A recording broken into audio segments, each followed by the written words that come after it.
RJ, welcome to the podcast. Thank you for having me, guys. It's my pleasure. I ask everyone on the show a very simple question when starting, and that is if we were at an intimate dinner party right now and you sat next to a complete stranger and they asked you what you did for a living, what would you say? That's a good question. I would say that I teach the higher consciousness metaphysics of self-healing and self-realization. What kind of reaction do you normally get to that? What does that mean? Right. Yeah. What? Yeah, that kind of thing. The self-healing is probably pretty self-explanatory, so to speak. But the self-realization, self-actualization, this is where we get into sort of like deep esoterics. But there's such a strong correlation, Guy, between self-healing and self-realization. They're not from my perspective, they're not the exact same thing, but they are certainly, there's a symbiotic relationship between those two things. Yeah, couldn't agree more. And you know what occurred to me then is that what does self-realization mean? Because if you haven't realized who you truly are or what you're truly capable of, and it's never occurred to you, then how do you define that? Well, for me, I define self-realization and enlightenment, from my perspective, are the same thing. Okay. Now, my tangible experience with this is self-realization and or enlightenment is the direct connection with what's been called the higher self, right? So as a soul, as an aspect, as a piece of the higher self, when we realize the higher self, we realize that we are a part of a much larger being and we are connected to this much larger being, and it gives us access to tremendous wisdom, tremendous knowledge, tremendous amounts of information, because we are now returning, so to speak, and accessing where we come from. So for me, that is what self-realization and enlightenment is. And it's probably not the standard, maybe, definition of what that means for people, but that's my understanding of what authentic self-realization or enlightenment is: the ability to be in direct communion with your higher self. Got it. Yeah, yeah. And I want to get into your story in a sec because it caught my attention instantly as soon as Sarah sent out an email to me introducing me to you. But just on this self-realization thing for a moment then, Mm-hmm. because do you think that's part of the human being experience, that we're here to realize that within ourselves as part of our journey? Because for me, being the Welshman, and I mentioned it many times on the podcast, I had no idea of any of this work or concepts in any shape or form. Mm-hmm. I didn't even stop to think that I could be part of something bigger, let alone experience it in any shape or way. But here I am at nearly 47 years old, converted, if you like, because, it's changed my life. So what are your thoughts on that? Sure. I would say the goal of every incarnation is self-realization. So Okay. I think what we map out as our life plan, the goal is that these certain experiences that we have, the souls that we're going to meet, interact with, and the experiences, kind of like data points on a timeline. So I kind of like to say what a life plan is. I think the very point behind it is to wake us up, for us to realize ourselves and to become self-realized, to do the inner work that these things keep happening, this incarnation. And it's for us to wake up. I think the whole point or the goal behind every incarnation is self-realization. And I think the next point, if you will, of incarnation is to experience the limitations that are inherent within physical reality. So this is a very low frequency. There's nothing more physical than solidity, right? That there's nothing beneath this, so to speak. So it's more challenging to be here than anywhere else. And so if we can realize the self in the most challenging of environments, then our evolutionary progression is accelerated. And that's really the point of incarnation, is to accelerate the evolution of consciousness. And there's no greater challenge than incarnating in the low frequencies, what we call the third dimension, but for me, it's actually the third frequency. This is the biggest challenge. And then if you can realize the self here, you have accomplished, quote unquote, the ultimate. Yeah. No, makes sense. Makes sense. In your journey, in your life experiences, how have you come to these realizations yourself? Yeah, it's a good question. So I get asked that. It's like, how? So when I was a little kid, um, I would do things that were natural for me, but as it turned out, they were very unusual. I would, what we call, project the consciousness or leave your body. I would lie down and relax, and all of a sudden, my consciousness was standing next to my body, and I was looking at my body. Wow. It was just totally natural and totally normal, and it was without effort or without teaching. I was a little kid, and so I realized that I could do this sort of we'll say at will, naturally, right, as a child. And I realized that once I was out of my body, that there weren't really any limitations in terms of where I could go and what I could do. And it wasn't just, I could walk around the neighborhood as spirit. I could actually go further and actually leave this realm. And I just started doing this as a kid, as an instinct. Wow. And as it turns out, I describe this more as a muscle memory. So this is just something I came into the world. And we've all seen like a 4-year-old play Mozart, right? These child prodigies. I mean, where did they get that ability, right? They came into this world with it. So this for me is more of a muscle memory mixed in with some additional downloads that probably occurred during this incarnation. But I think it was just always there, and I was always doing it until I realized that no one else was doing it, or how odd. I remember the look my mother gave me when I started telling her about this. She's like, "What are you talking about? No one does that. I don't know what you're talking about." But I gave it up a little while because I was so it was so poo-pooed in that sense. Now it's totally different, and I didn't sort of revisit doing these kind of things until my early 20s. I think until I had developed an intellect enough to actually sort of reverse engineer and understand what I was doing naturally as a kid. So, and then really since then, I've kind of been teaching it and using it. As I said in the beginning when you asked that question, teaching it, using it for self-healing and self-realization protocols and teachings.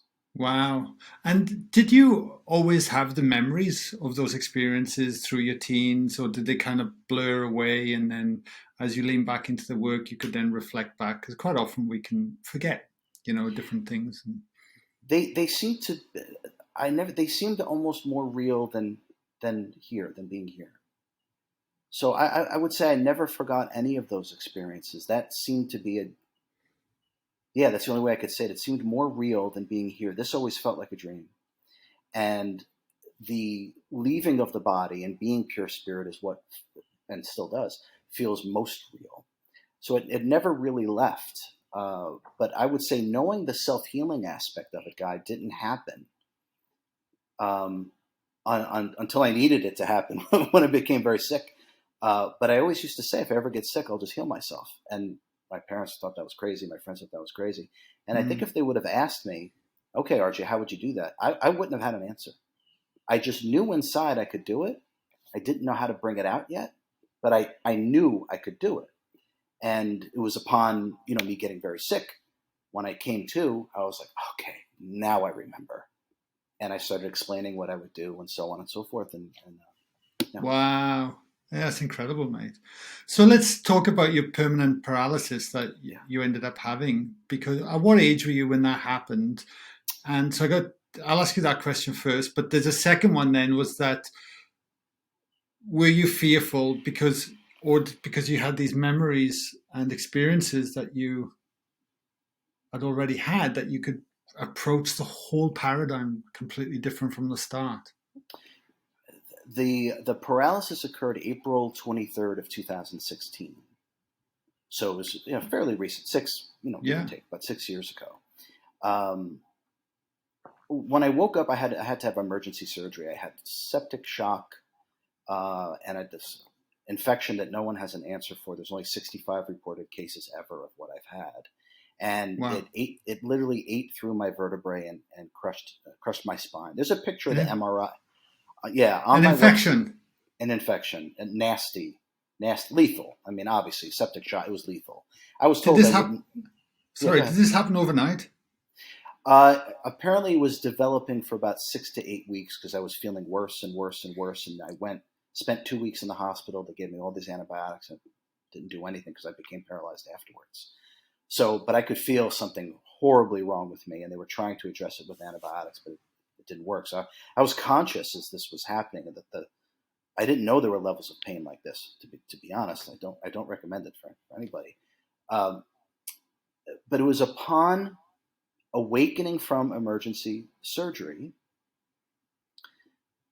I remembered, is the only way I can say it, is that I remembered, and I remembered the specific mechanics of it. And I told the ICU nurse, I told the surgeon, I told the infectious disease doctor, because I lived in the hospital rehab for 3 months, I told everybody from the minute I woke up that I would heal myself. And I explained in detail how I would do it. And I said, on the 100th day, I'll walk unassisted.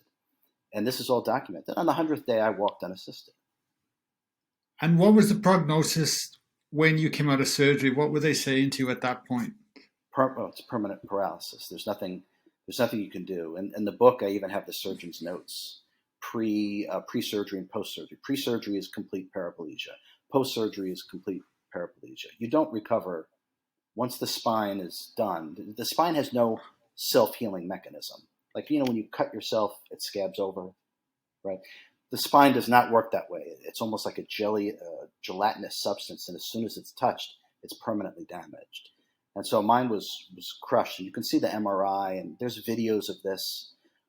So yeah, I was told immediately that your condition is permanent. On top of all these diseases that I had, type 1 diabetes, hypothyroidism, a whole bunch of other stuff too. Jesus. And you were paralyzed from the neck down. Is that correct? Chest Down. Chest down. So you could move your arms. I could move my arms, and I could move my head a little and bit. You could talk and yeah. So yeah, from the chest down, there was no sensation. There was no obviously mobility. Yeah. Interesting experience. I don't doubt it. Like, you don't hear this every day. So, because I remember having Anita Mojani on about 18 months ago, she was talking about her experiences in a similar vein. But what fascinates me then is that you've come out of the surgery. They've given you, sorry, mate, this is how it's going to be. You've made up your mind that you're going to heal yourself and walk out on the 100th day. Or you knew it. Yeah. There's a better way of... Yeah. You know how we know? We just know. I knew that I would walk again because I knew how to do it. And that's why I kind of reference it as a muscle memory. Self-healing or however you want to term this ability was already within me. And I needed the challenge of paralysis to prove to myself that I could put myself back together yet again. And that's exactly what I did. I knew I would do it. I had absolutely no question. I never had a single thought that I wouldn't walk. And what happened when you got to the 100th day? I got up out of my wheelchair, didn't pick up the canes. I had been working diligently to get myself to this point, and I knew I was ready to do it, and I just didn't pick up the canes. It wasn't exactly, I wasn't exactly a sprinter, right? But I was able to get up on my feet and shuffle completely unassisted. Shuffled down the hall and came right back, completely unassisted. And just a quick story I'll tell you. When I was in the rehab for a few months, the insurance company sends the wheelchair, an agent from the wheelchair manufacturer to build your permanent wheelchair, right? It's part of insurance and this and that, right? Mm-hmm. So I was in the rehab facility with one of the physical therapists, and the gentleman comes in. He says, "Hello, Mr. Spina, we're going to design your permanent wheelchair." And so I said, "Well, okay, how long does it take for that to be built? And he said, it'll take about 8 weeks, maybe 10 weeks. I said, by then I'll be walking. And he laughed because he thought it was a joke. Like, this guy's permanently paralyzed. What's he talking about? And he goes, ha, ha, ha. And I said, no, I'm serious. Don't even bother. I won't need it. And he looked at the physical therapist who was next to me, and she's like, no, he's serious. He's going to walk. He goes, well, we have to do it anyway. Insurance sent me here. So I said, okay. I said, by the time you build it and give it to me, I'll be walking. And when he delivered it, I answered the door standing up, and I said, I told you. Wow. And his mouth was just, oh, he froze. Amazing. Sorry, there was a pause there in the in the lag, but that's fine. The question I have for you then is, during those 100 days, your family, your friends, the doctors, the physicians, were they like all getting behind you as changes were seen, or were they always resistant? What was the general, I guess, support system around you like? Because that can be very challenging for people that have ill health or are difficult if there's a lot of fear getting put into you constantly, saying this is it, there's no way, Yeah. So I just like the approach that I took in terms of this healing technique as well. The approach I took in regards to that was quite different. I actually told all my friends and my family to not contact me. I said, no emails, no phone calls, no text messages, because I have to completely and utterly focus on a very high level to be able to put myself back together. And those that know me, that's not something unusual for me to say, just, being odd or whatever. But I literally said, please, no distractions whatsoever, because I cannot have my energies divided.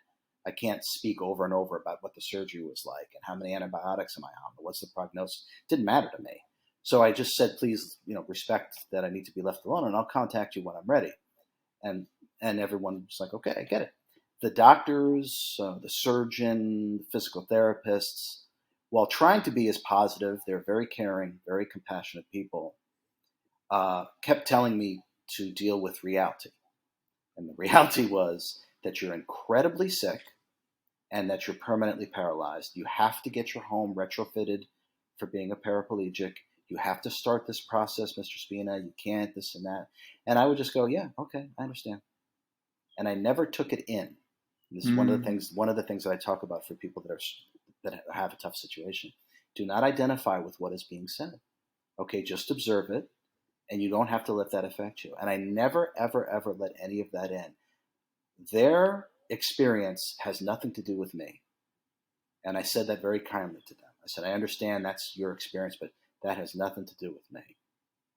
And, they respected that. And some of them weren't surprised eventually that when I showed back up a couple of months after being discharged and walked in, they're like, I knew it. I knew you were going to do it. I knew it. So you can't let other people, anyone, define or limit you. And we have to start with ourselves, which is what the ego mind identity does. It automatically limits you. So you can't think outside the box. You have to remove the box.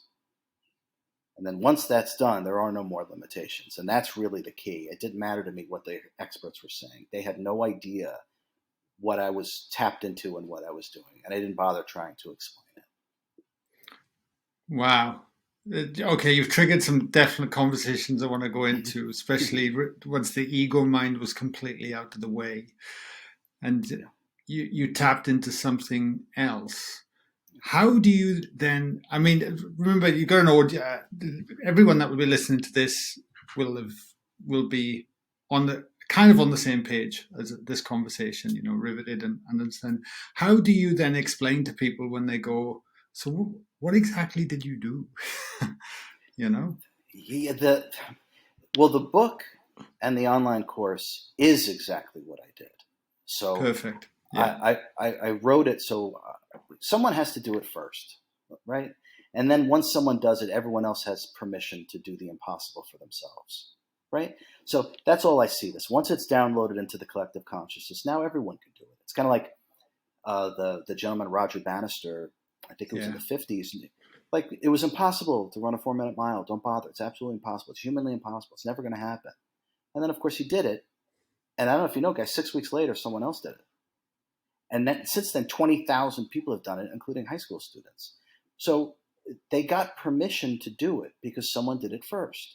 And this is the whole point of this incarnation for me, is that this is going to be the permission slip and the step-by-step instructions for people to do the impossible for themselves. Does that make sense? It does, 100%. So if we were to do the footnotes of it, like what is the biggest thing that gets in the way of us realizing that we can support our ill health and be the commander of our own destiny to a degree, you know? The ego. The ego.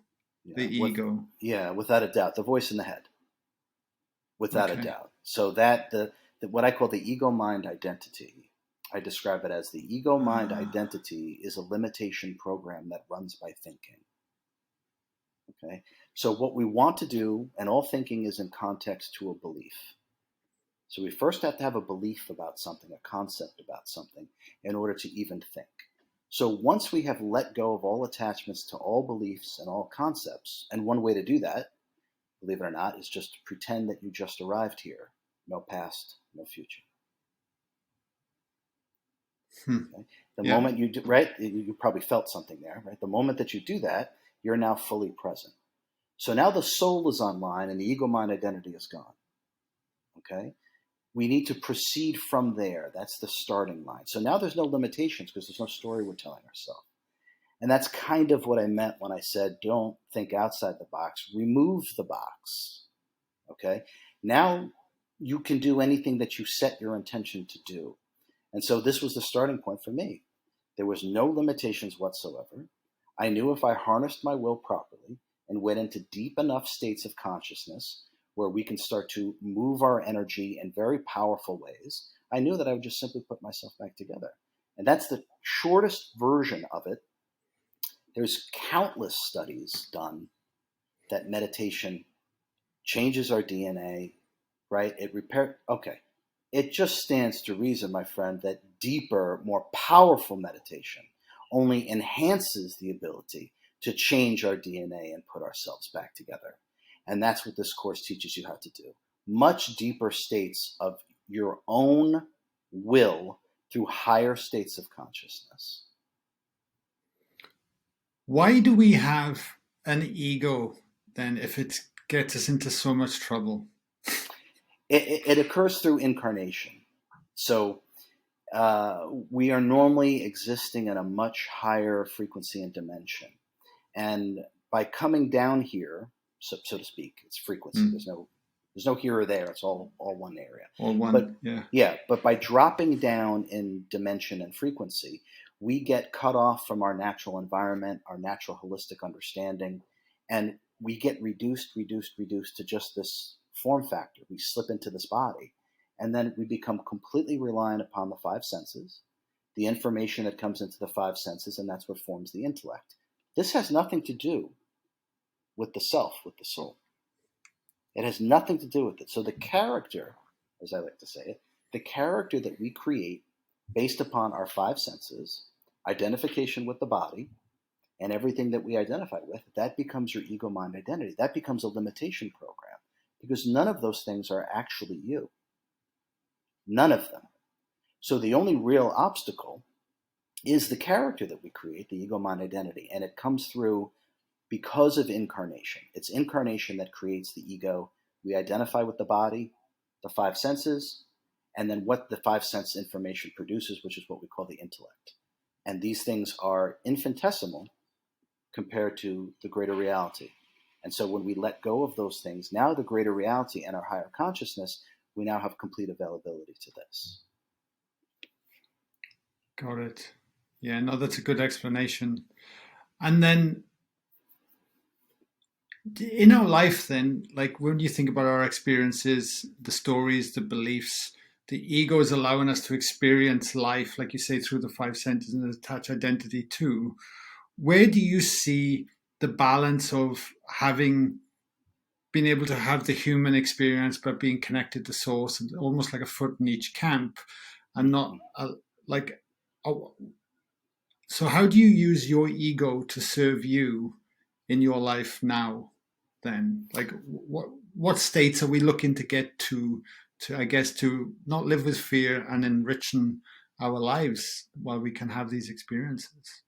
The statement that comes to me is to work in the physical but not be of the physical reality, right? So the human experience, this is what a human is. It's a suit, right? All of us are an energy, so this is a suit.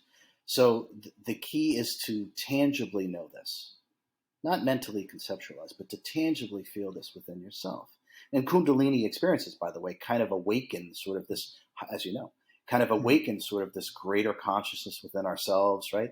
So when we leave behind the identification with the body, we're able to, as you said, live in both worlds.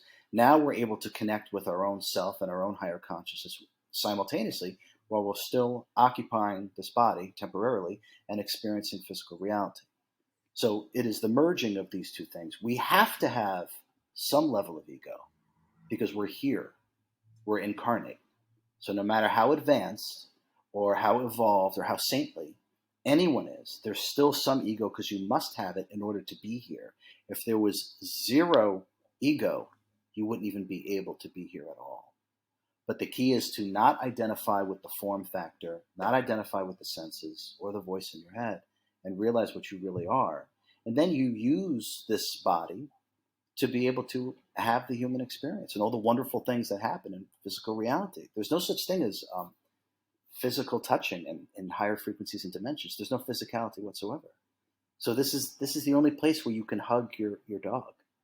This is the only place where you can kiss your wife, right? This is the only place where you can feel water, right? Jumping in the water. I mean, it's incredible to be here, but you can't identify with it. It's just it's a temporary stop for your own consciousness. Get the most out of it, but don't identify with it. Yeah. And what would you suggest to somebody that is listening to this that is probably, let's say, had a bit of a wake? Sometimes they say to wake up, we need a wake up call, and Yeah. and we just go, oh shit, and then we have a realization Yeah. that we've been living a certain way for maybe our entire life, Yeah. and then of course we can start to go through all the emotions of guilt and frustration and fear and all these debilitating emotions that then grip us. What would you say then is the first step to looking at what we could do and take action with now to begin to allow ourselves to heal, whether that be mentally, emotionally, or physically? It's a great question. The first thing I would say is give yourself permission to heal. Mm. Give yourself permission to heal. It is our divine right to do this. Okay? And if anyone who is listening and is wondering about this, you have permission to heal. It's okay. You don't need permission from anyone else. Give it to yourself. And the second thing I would say is work on being present all the time. So I like to tell my students and whatever, I said, if you find yourself thinking, stop. That's kind of how I say it. As soon as you start thinking, stop. Okay, because it's just going to go into this and then this and this direction, this direction. Now all of a sudden you've left the center point of yourself. You're no longer present. So the idea to be present all the time, and this is in the book and in the course, how to work with your energy, right? The whole pretend you just arrived here, no past, no future. You're immediately here and now, fully present. Just stay that way. And as soon as we find ourselves identifying with a rumination or a projection, bring your energy back down and bring yourself back to the present moment. And one way, pretend you just arrived here, no past, no future. There's a whole bunch of magic tricks in the book and the course of how to do that. But work on being present, because when you're present, the soul emerges. You are really here when you're present, when you're not in the past, when you're not in the future.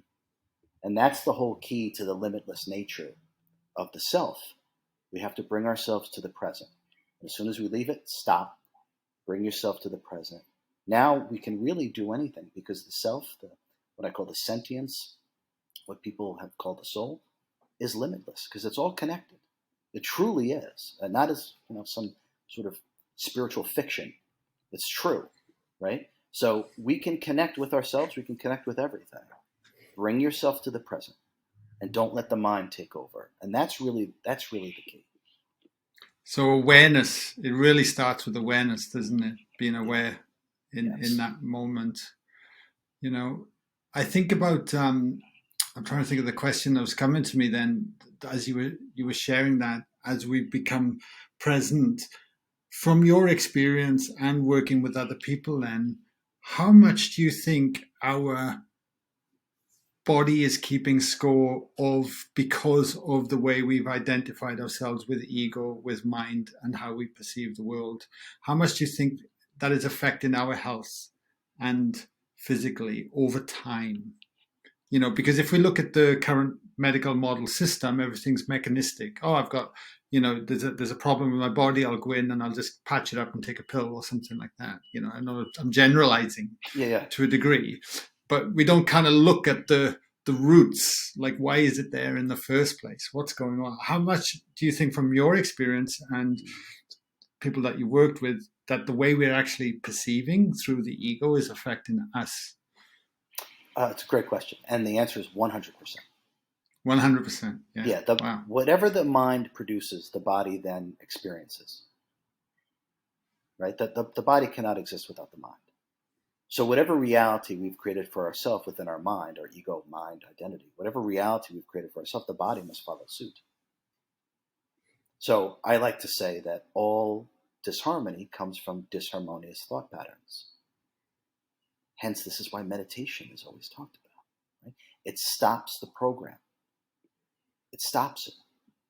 This is the point. So the body, the end result, the disharmony, the dis-ease that we have in our body is a result of the disharmonious thought patterns that we've created, the reality that we have created for ourselves with our own mind. They're directly reflective of one another. And when we, like I said, don't think outside the box, remove the box, when that stops, right? Now the disharmonious program that the body is running, you can now take control of it because you're no longer feeding it in the wrong direction. You're no longer continually spinning with the beliefs and the concepts and the stresses and the pressures. Once that stops, the momentum of disharmony within the body and the body of energy starts to slow down, and you can get it to the point where it's no longer moving forward. Now we have an opportunity to put everything back in its proper order in terms of health, vitality, vigor, because that's the natural order of things. The ego-mind identity is the unnatural order of things, and the body has no recourse other than to follow the mind. So it's 100% related. I have yet to meet anyone who is completely clear-headed, self-realized, whatever, self-actualized, whatever word you want to use, who's sick, right? The people that have a problem is because there's a problem going on in terms of the processing, how they're creating their reality, and therefore how they're experiencing it. So we have to stop that. We have to stop the ego-mind identity limitation program from running meditation. And now we have an opportunity to heal ourselves. Yeah. Yeah. It's massive, isn't it? Mm-hmm. Because I think about the states of being as well, in how distracted we are in our daily life, the access to social media, the news, the TV, people's opinions. We're just bombarded 24/7, and it's eye-opening, but we have become so accustomed to it and accept it to be our natural state of being, but it feels like we've moved so far left of the middle of our true self.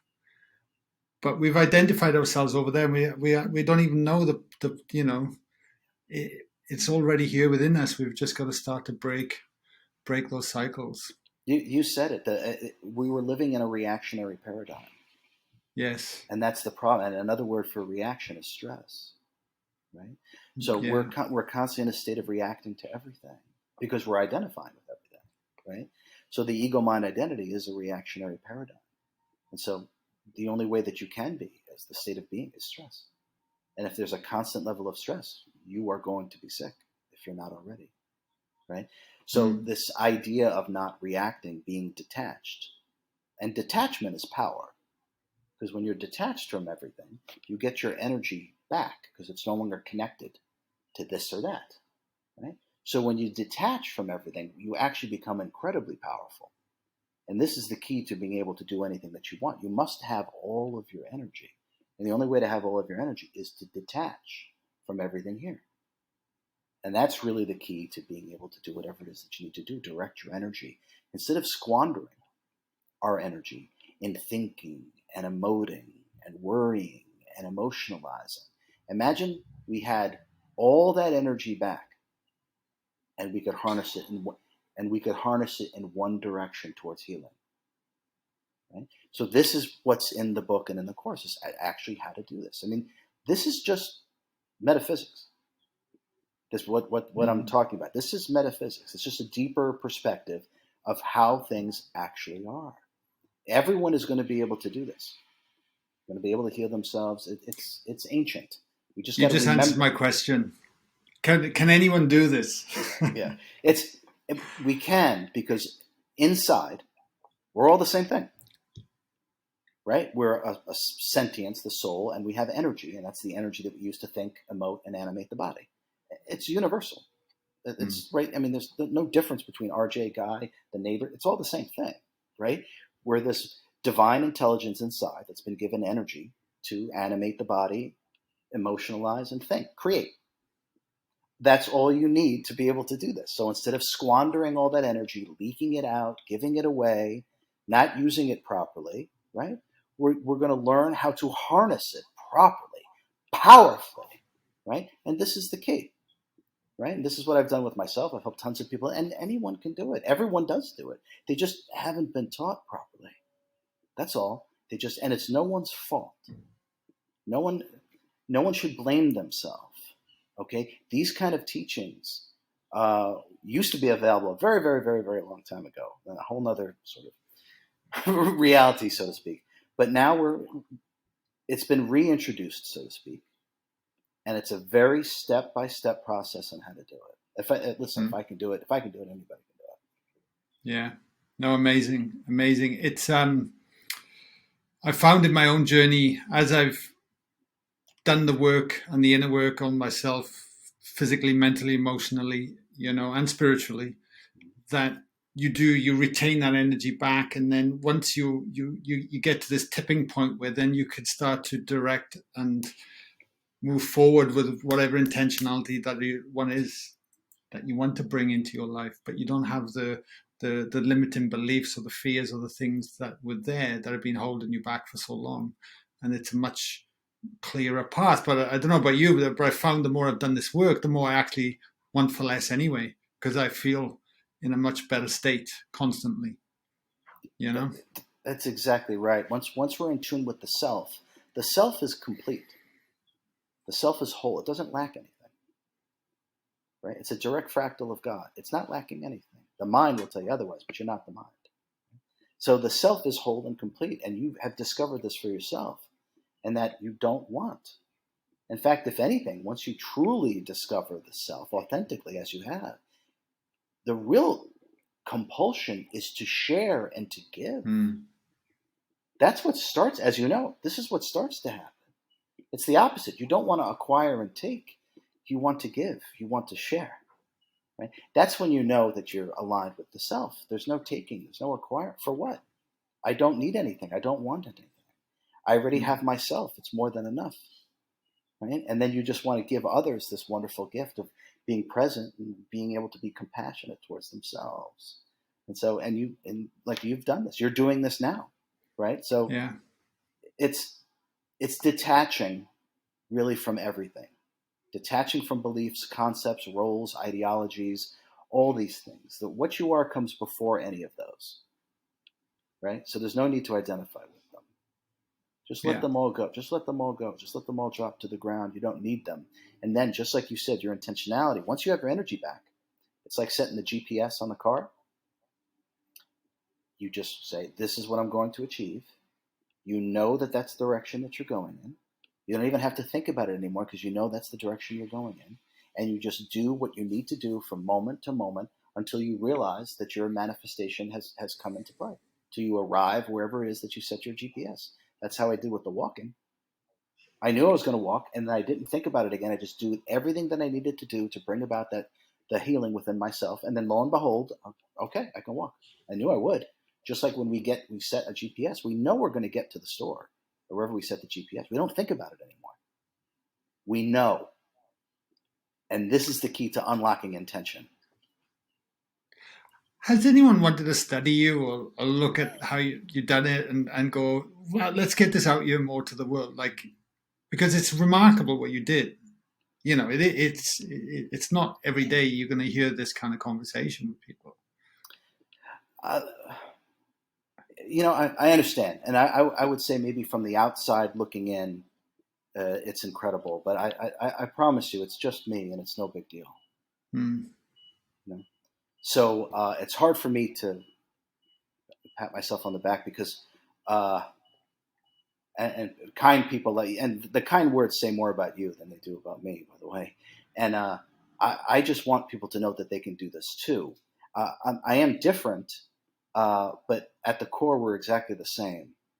And so anyone can do this. And, I was doing this as a kid in some weird way. So I'm just here to teach. If you want, you could say I'm a teacher of teachers. And maybe that's a little more accurate, to be honest. So, but there's nothing in terms of the actual what's in my core that's different from me and different from you. I'm just working with it directly, and I don't waver, right? And that's part of what the book and the course teaches: how not to waver, how to be able to control the mind, because it's self-doubt, guy, as you know. It's the voice in the head that throws us off. But once you learn how to work with your energy, and that starts to happen, you know exactly what to do. And then that voice of self-doubt is gone. Then there's nothing left but to get done what it is that you want to get done. There's nothing in the way anymore. And these teachings, I was just talking with someone earlier today, and she was saying how these teachings, she goes, I'm not even using them for self-healing. I'm using them for everything in my life. Mm. Because it's a deeper, more holistic perspective into what is, into how energy, and we'll call it spiritual physics, if you like, how they actually work. This applies to every single facet of everything, right? It's the ego mind identity that's the only obstacle, and it's something that we create. And because we created it, we can uncreate it. Love it. Last question before I change gears. Yes. I'm curious because they say the greatest fear is death, and if we don't accept death, we never really fully live. And I remember Wayne Dyer saying that years ago, and it really resonated with me. What are your thoughts on death and related to your experiences and this work? Well, I would say that life and death are concepts, and that consciousness is eternal. Right. So for me, there is no life and death. As I said, it's different states of being. Right? And if we work on ourselves, our true self, we can reach different states of consciousness where people that are no longer within this frequency, you're still able to communicate with them, right? Because they still exist. They just don't exist in this body or in this frequency. So for me, life and death are concepts. Consciousness is eternal. So I don't really see it that way, right? And even as a little kid, because this was happening as a kid, so I was like, oh, it's no such thing. You die. You can talk to anyone that you want to. All you have to do is just be able to use your consciousness to experience these things. And to put a finer point on it, or go a little further with that, we all give ourselves 7 different junctures where we can end our incarnation, and they're associated with the chakras, the seven main chakras. So this is part of the life plan. So when the soul, not the ego, when the soul feels that it's done enough, it will simply avail itself of one of those termination points or exit junctures and leave the incarnation. This is what... go ahead. Yeah. And then I was going to say, then what happens? Do you feel that we come back to have a different experience through a different way? Yeah, for sure. So you can think of it as we're working on a larger body of work, and each incarnation is just an aspect of a larger body of work that the soul is working on. So it's kind of like a single project, a single project, a single project, while all those single projects are to build this one gigantic thing, right? So yes, we keep coming back all the time. We're working on a larger. The soul is working on a larger body of work, and this is universal for everyone, myself, you, and everyone. And these things, all the stuff that I talk about, as unusual or weird as it is,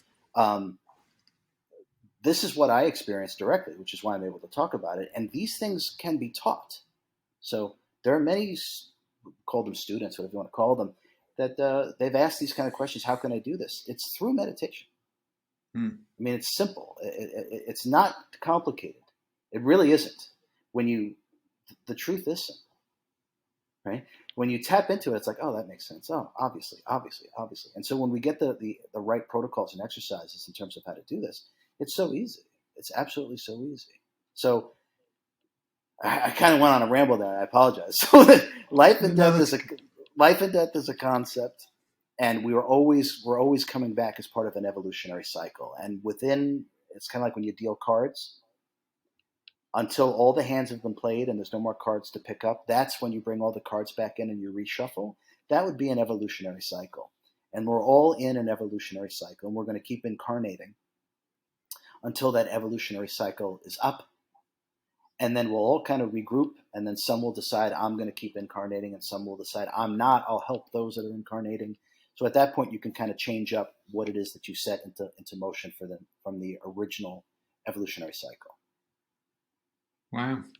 Yeah, no, good explanation. Thank you. Yeah. You're very welcome. Yeah, appreciate it. A couple of last questions for you. Do you have a morning routine? Do you have a daily practice yourself continuously, or do you find that you've done it so much for so long you can kind of just walk around with your eyes open, staying in kind of that alpha theta state, and things just bounce off you emotionally and mentally? Yeah, it's more like that, guy. So I would say there was a period of time where I was very diligent, and sometimes I would meditate for very long periods of time. I would fast for very long periods of time.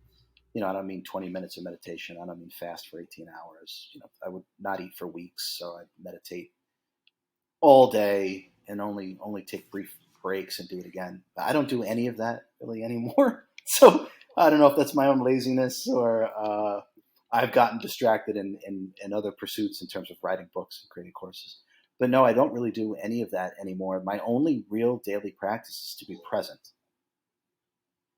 Yeah. That's it. And if I find myself drifting off, I bring myself right back to now.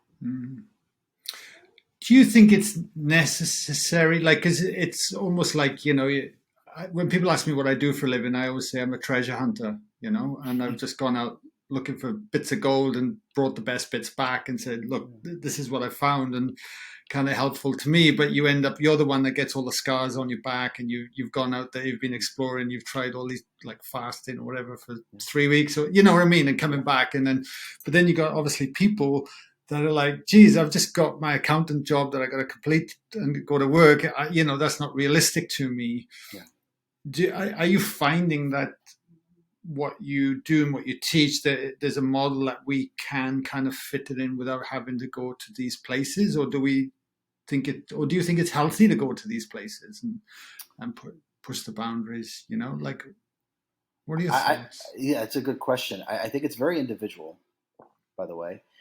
Some souls are more advanced than others, right? We're all the same, but some are more advanced.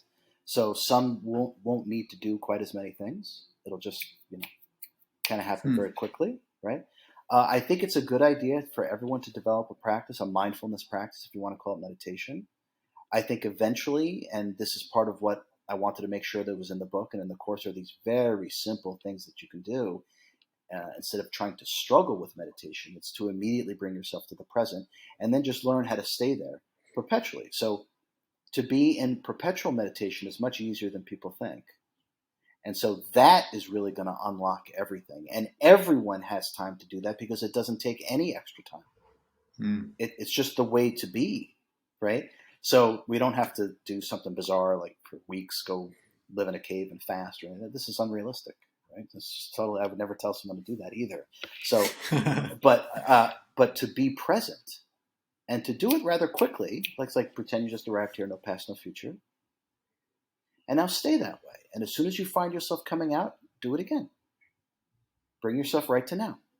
Pretty soon, because these little, I call them magic tricks, because these little magic tricks are so easy and that they work in seconds, pretty soon you can just be this way all the time, because you don't have to, oh, I got to go meditate. Let me go set up my room. Let me get my crystals. Let me get my incense. Don't bother me.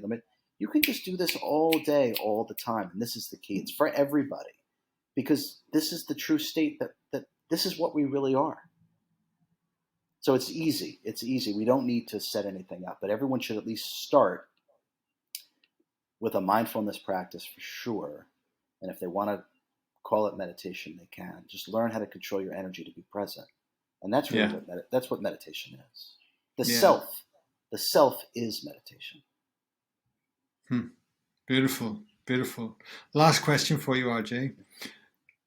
Everything we've covered today, is there anything you want to leave our listeners to ponder on? Yes. I would like everyone to ask themselves, what is it that they're trying to achieve? Find out what it is that is driving you. What is it that you're actually trying to achieve? Is it human success, monetary success? Is it relationship? Pinpoint what it is that you're trying to achieve and make sure that it aligns with your heart. And if it doesn't align with your heart, then it's just the programming in terms of what's happened, the mental conditioning that happens from society. Figure out what it is that you're trying to achieve and make sure that it resonates deep within you. Because if we're not connected to something more important and deeper within ourselves, we will never, ever be able to handle the pressures of society. Beautiful. It's a great place to end the podcast on, RJ. Your book is due out on course in November. I'm not November mistaken. 8th. Yeah, November 8th. Yes.